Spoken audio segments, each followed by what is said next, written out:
Welcome to FRCMedia News for Thursday, April 9th, 2020. I'm Keith Tebow. We're continuing our coverage as we continue with the rest of you in Fall River to deal with the COVID-19 pandemic. We'll hear from the mayor as we get an update this afternoon. Also, Bristol Community College is in its second week of remote learning. We'll fill you in on their handling things. And we also have the opportunity to speak with Bishop Edgar DeCunha as we head into the Easter holiday weekend. We'll have those stories and more coming up in just a few moments. But first, let's discuss the headlines of the week. We will bring in now Phil Devitt, the digital news editor of the Herald News. Phil, how are you? I'm doing fine, Keith. How are you? We are doing well. Let's get right into it. As we continue to deal with COVID-19, numbers continue to change. And we talked about this last week that really don't want to talk about numbers because by the time some people may be seeing this, the numbers will have changed. But Amanda Burke had a story this week in the Herald speaking with the hospitals about how they see an uptick of cases and how that's going to, I guess, continue to be the case for the foreseeable future. Right, Phil? Right. I think cases are going up here as they are across the country, and that is not a huge surprise, Keith. But we keep hearing about this peak happening. There's a national peak, there's state peaks, and there are local peaks as well, which gets to what our story was about in the Herald News this week. South Coast Health tells us that they're expecting a peak in coronavirus cases over the next 1 to 2 weeks, although it's hard to pin anything down for sure. Earlier this week, the hospital group had yet to reach the steep portion of the curve, what they called the steep portion of the curve that we've seen in New York, for example, among other places. South Coast, of course, runs Charlton and Fall River and hospitals in New Bedford and Wareham. So we're talking about the whole system here. But some good news, Keith, and we're always looking for that. Regionally, the chief clinical officer for South Coast Health tells us that they haven't seen the accelerated spread that we're seeing in other parts of the country where social distancing isn't necessarily happening in force. So that means that we're doing social distancing here. We're doing it relatively well. And the thing is, we've just got to keep doing it, Keith.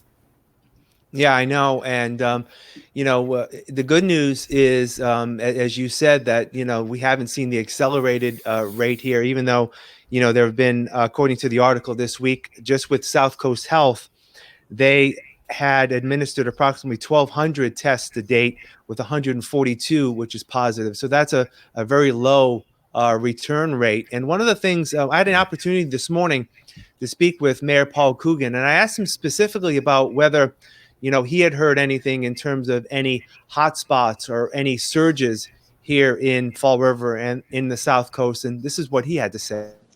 We saw a jump last week. I think it went up like 15 in one day, and now we're averaging around 4 or 5. But I do believe there's going to be an uptick coming from what they've told us, but that's going to be a statewide indication. I've not received anything specifically from the South Coast region, although the hospitals did talk about it in terms of the 15th to the 17th of April. So, that is the mayor saying that he was told that the 17th to the 15th to the 17th may be a peak, and that's about a week from now. So we'll have to wait and see how that turns out. On another note, Phil, we heard this week that there have been more positive tests across the region, and the Bristol County Sheriff's Office was not immune to this, as they reported 2 of their officers testing positive this week. That's right. The Bristol County Sheriff's Office tells us that a correctional officer and a canine officer from the office based in Dartmouth have tested positive for COVID-19. The sheriff, Tom Hodgson, tells us that both of those people are feeling well. They have minor symptoms, but both say they're feeling okay. The sheriff telling us that sounds like encouraging news, of course. We should note that the correctional officer's last shift was March 31st didn't feel well in the days that followed, had a COVID-19 test like we were just talking about, and then informed the office of the positive result this week. But this story is like so many stories across the country where you have a delay between the infection happening and symptoms appearing, which is why the social distancing guidelines are so important. You might not know you're carrying the virus, so it's best to stay home to avoid unintentionally spreading it to other people. And as for the canine officer, Keith, sort of a similar story. Didn't feel well in the days after his last shift on March 28th. Got a test, notified the office, hasn't been back to work since, and has no inmate contact to speak of, and extremely limited contact with staff prior to leaving the sheriff's office. Yeah, so these numbers and these cases will continue to report on. Just a couple of other things in my conversation with the mayor today that's important, and the Herald News has also reported on some of this. The National Guard delivered some personal protective equipment this week to the city that will go to those in public safety. Over 500 masks and goggles and 300 boxes of gloves, which is important for public safety personnel to continue to be protected as they are out and about in terms of dealing with people. And the mayor also mentioned that they're also seeking some volunteers, people who may have some time on their hands if they're home. The city may be looking for some volunteers later on this week. So this is something we're going to continue to cover. There's so many facets to this. I know at the Herald News, you're doing a good job, Phil, in terms of giving some other information in terms of how other industries are handling the COVID-19 pandemic. And it's something we will continue to follow. But as we continue our conversation this week, Phil, I want to talk about a couple of other topics, not COVID-19 related. First and foremost, the documentary series produced by Mark Wahlberg's company was released this week on the Quibi app, Run This City, which features former Mayor Jaziel Correa and his election into office, as well as the federal charges that he's facing. The release of the documentary this week, Phil, has led to some concern from not only the judge in the case, in the federal case, but also the mayor's attorney. And that has led to a postponement to the start of the trial to the fall. Yeah, this was interesting timing. The same day the series premiered on the Quibi app, there was an unrelated pretrial hearing held, during which a federal judge learned of the documentary, learned of Jaziel Correa's social media promotional posts about it in the days leading up to its release, and now is in a place where he's determining whether this publicity, along with a Boston Magazine article that ran recently, we should note, have violated any rules. At the same time, we also learned this week that Jaziel's defense attorney, Kevin Reddington, reached out to the film company, the California-based film company, of which Mark Wahlberg is the head, requesting that the release be moved to after the trial so as to not affect the jury pool. And we should note this note went out at least several weeks ago prior to the release of the film. Of course, we know that that request in that letter went unheeded. The documentary is now out there. Presumably, people are watching it on this brand new app. It remains to be seen, though, what the judge will decide now that he's aware of this publicity and if it will affect the trial in any way. Of course, the trial, the other big news you mentioned, Keith, is the trial has been moved to September.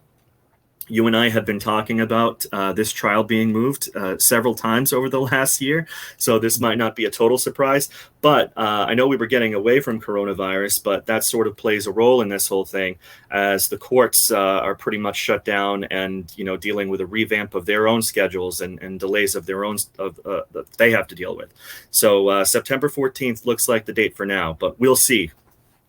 As they always say, subject to change without notice. That's right. One final topic I want to bring up that is sort of COVID-19 related is an article this week by Joe Good saying that despite what's been happening, despite some uncertainty in terms of the city is still moving forward in preparing its fiscal 2021 budget. That's right.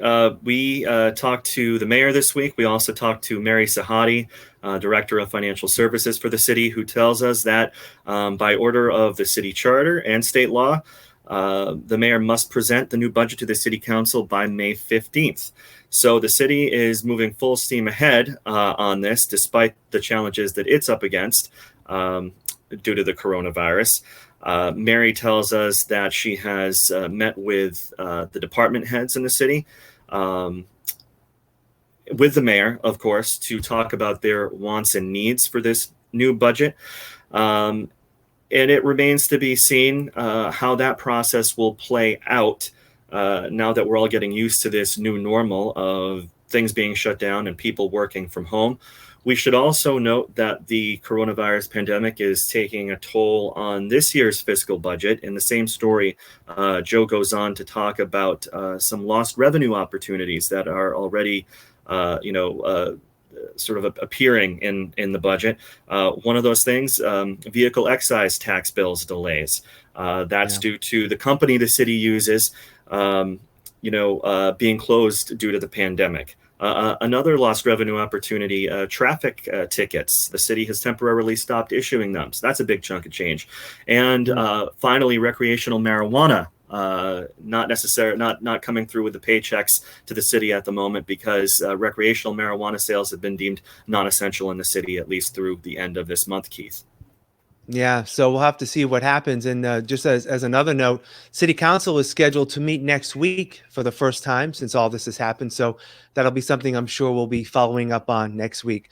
All right, Phil, I appreciate your time as always. Continue to be safe, and we'll talk again soon. Thank you, Keith. As we head to the break here, I want to remind you that those in the healthcare industry, if you're seeking work, there is plenty of opportunities available, as you will hear coming up next, as we provide you some job opportunities from the MassHire Fall River Career Center. Here are some health-related job descriptions on the latest hot jobs list from the MassHire Fall River Career Center. Respiratory Care Service Aide. St. Anne's Hospital, located at 795 Middle Street, has an immediate need for a per diem respiratory care service aide to perform varied duties consisting of patient care and general maintenance of respiratory equipment. Job number 134-38469. Pharmacy Technician. Walgreens, located at 870 North Main Street, has an immediate need for a full-time pharmacy technician to assist the pharmacist with patient and drug information, filling and retrieving prescriptions, and counting and pouring pharmaceutical drugs. Job number 134-45412. Female Personal Advocate. Lifestream Incorporated, located at 1 Father de Valles Boulevard, has an immediate need for a full-time female personal advocate to provide assistance to individuals with daily living skills and emotional and social support in their homes and in the community. Job number 134-41259. Arbor Counseling Services, located at 1082 Davall Street, has an immediate need for these full and part-time positions. Clinical Therapist, job number 134-47231. Therapeutic Support Worker, job number 134-47023. The Sarah S. Brayton Nursing Center, located at 4901 North Main Street, also has an immediate need for the following full and part-time positions. Registered Nurse, job number 134-44657. Licensed Practical Nurse, job number 134-44743. For more information on these or other positions, visit MassHire JobQuest at jobquest.dcs.eol.mass.gov or call the MassHire Fall River Career Center at 508-730-5000. Welcome back. While work continues at the Fall River Public Schools of remotely educating our children, the schools are still forging ahead with providing all youngsters with meals. Our Denise Pumaguaye spoke with those organizing the efforts at Cuss Middle School. Here at the school, we see about between 80 to 100, but then we prepare everything here at the school, and we have the guys take it over to the parks, and they just distribute to the kids there. We do 2 parks. We do the Griffin Park, which is about 175 meals that we prepare a day, and we do the Abbott Court, and that one we prepare about 75 to 100. We do just cuss in the 2 parks for now. We start serving at 11:30 and it runs till 1:30, but the most traffic we get here is between 11:30 to about 12:30. Right now it's a breakfast and 2 lunches. It is 1 per student, 18 and under. Basically, that's what we're serving, is 18 and under. We're serving up till Thursday because it's Good Friday on Friday, so we're not open on Friday. But we do send the kids meals home with the kids, more meals, just so they can have for the weekend. So on Thursday? On Thursday would be more meals, correct. Extra for the Friday? Yes, for Friday, Saturday, and Sunday. And then on the last day, it just so happens that it's going to be Thursday of this week. But usually on a Friday, we'll send them home with extra meals and breakfast so they can have for the weekend until they get back to get more lunches. Remote learning is in its 2nd week with classes at Bristol Community College. President Dr. Laura Douglas tells us faculty, students, and staff are all adapting well to this new normal, although community college students face challenges not often experienced by students who attend 4-year schools. Our faculty have done just a fabulous job of stepping up to the plate, getting very creative, and finding ways to serve students. It's interesting when I look around and I read the literature, a lot of colleges have students, just checking in the same time they would for their regular class. Okay, class is at 9:30, so we all show up on Zoom at 9:30 and we all learn together. That's impossible for our students. And our faculty have been so flexible because our students are working and they have families and kids are at home. And so you might have an entire family sharing one laptop or tablet. And so we've gotten very creative, I think, in how we're helping students meet their needs, continue learning, despite all of this disruption. I think it's really important that our community knows that so many of our students are really challenged right now. Like most families, many of them have lost their jobs, many of them working double shifts at grocery stores. Many of them are in healthcare and providing services on the front lines as well. So it's really amazing to me how they're persevering. They have a tremendous work ethic, and they have always prioritized their higher education. Dr. Douglas goes on to say that during this time of uncertainty, it's important for all those who are thinking about a college education to follow through. I think it's really important to understand a couple of things that are happening within higher education that families need to know. First of all, it is very easy for people to say, oh, there's a pandemic, and maybe this year I'll just put off going to college. Well, first of all, the literature shows that those who put off college end up never coming to college. So this is not the time to compromise your dreams. And if you were thinking maybe, oh, I was going to go to a private school or even a 4-year public school, and the cost is something that my family and I can no longer afford, look at the community college. Bristol Community College has the 3rd lowest tuition in the state of Massachusetts. I mean, we are so affordable. In addition to that, the federal government is telling us that with the new stimulus package, there will be additional money going to our students that have the highest needs. So if you have thought, well, maybe I'm not eligible for financial aid, oh, my parents work or I work, you need to rethink that. It's really not about whether you work or not. It's really about the income you earn. And most students are very surprised that they are eligible for financial aid. So you have to know that financial aid is available, and that this year there may be more financial aid available than ever before. Dr. Douglas is saddened by the postponement of this year's commencement exercises, which were set for May 30th. She's hopeful that graduates will be celebrated at an event as soon as life returns to normal. The US Census Bureau is 1 week into its push to get all people in the country counted. The decennial census is important as congressional and state legislative districts are redrawn, and funding determinations are made that impact state and local budgets. Jeff Baylor, US Census Bureau Regional Director for the New York region, says now is the time to fill out the census. We tried to get people to go online, to fill it out online or to call it in over the phone. It's just a huge savings to the American taxpayer. But we realized that some people really want to or prefer to fill it out on paper.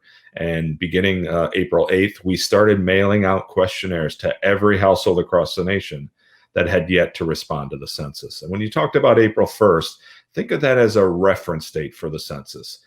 Regardless if you fill out your census questionnaire March 15th or you fill it out June 1st, we're asking about the status of your particular address, your household, as of April 1st, 2020. It's the day we snap the picture. Our job, the US Census Bureau's job, is to count everyone once, only once, and in the right place.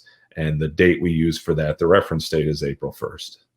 As of today, Fall River has an early response rate of 39.1%, which is below the national average of 46.2%. We'll have more FRC Media News right after this.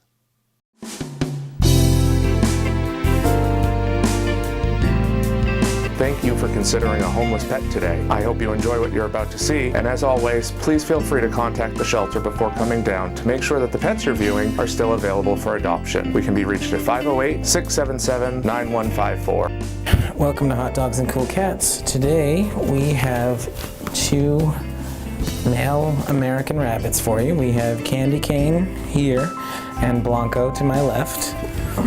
Candy Cane and Blanco are both about 17 weeks old. If you have been in the Fall River PetSmart recently, you may have seen them there. Due to COVID-19, PetSmart is limited on staff right now, so they came back here, and we are trying to find good homes for them. Rabbits do make pretty amazing pets. They can be litter box trained, but rabbits do poop everywhere they walk. Candy Cane seems to be a little friendlier, but once he calms down, Blanco is pretty relaxed in your arms, as you can see. So if you're interested in Candy Cane and Blanco, come on down to Forever Paws Animal Shelter at 300 Linwood Street and check them out.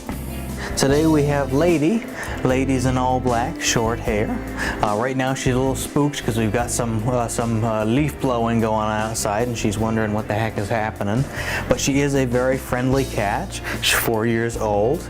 She definitely loves affection, as you can tell. She's got some amazing double paws here on the front, you can probably tell. You may notice her very short tail here. She's not a bobtail or anything like that. She actually, it's actually a genetic thing. She was born quite like this. So if you'd like to meet our friend Lady here, you can come down to 300 Linwood Street in Fall River, Massachusetts at Forever Paws Animal Shelter. Easter is this Sunday, and with limitations on social gatherings, it's been particularly difficult for those to congregate and to practice their faith. The Most Reverend Edgar Acuna, Bishop of the Diocese of Fall River, says even though masses are being offered remotely and some churches remain open for prayer, it's been a troubling time for some. It's a kind of human nature that we tend to connect with God, even more so when we find ourselves in difficult situations like this. I remember when the Sunday following 9/11, there were more people in church than we see on a regular basis. The big difference between 9/11 and this pandemic is that at 9/11, people were just coming together to pray, and we were encouraging people, and we had all kinds of prayer service and mass, and people just came together. This time is just the opposite. We cannot come together. We cannot express our sorrows and our faith and our hope together. So we are necessarily being isolated, and that adds to the anxiety, to the fear, to the worries, to what people feel. So if the church can provide some form of solace and some form of encouragement and hope and presence and consolation for our people, even though we have to do mostly through electronic media. They need us, and they need to hear and to see what the church is doing on their behalf. I think what people are doing mostly is to say, let us pray. Let us pray that this will pass, that God will help us, that God will give us wisdom and enlightenment, and enlighten our leaders and our scientists and our healthcare providers. And I tell you, I sent an email last week to a number of people in our diocese, our parishioners, thousands of emails. And I asked them to send me their intentions, what they would like me to pray for. I received well over 1,000 requests for prayers. And people were giving me all kinds of intentions and needs to pray for. Many related to the coronavirus epidemic, many just personal family issues, health issues, whatever people going through. But it's interesting that I didn't hear many people asking that question, why is God doing this to us? What people are saying is that we may be strengthened, that we may be better, and that this crisis can be a source of a real learning opportunity and a lesson for all of us. That's all for this edition of FRC Media News. We invite you to continue to visit our website, frmedia.org, as we have the latest local information on COVID-19, as well as updates to our Channel 95 program schedule. We are continuously producing special informational updates and posting them online as well as on Channel 95. This program airs Thursdays and Fridays at 6 p.m. For all of us at FRC Media, I'm Keith Tebow. We leave you this week with a piece by our Denise Pumaguaye that looks at how Fall Riverites are taking part in the bear hunt, a movement for families to display their teddy bears or other stuffed animals in their windows as a show of solidarity as we deal with COVID-19. Please stay safe, enjoy your holiday weekend, and we'll see you next Thursday.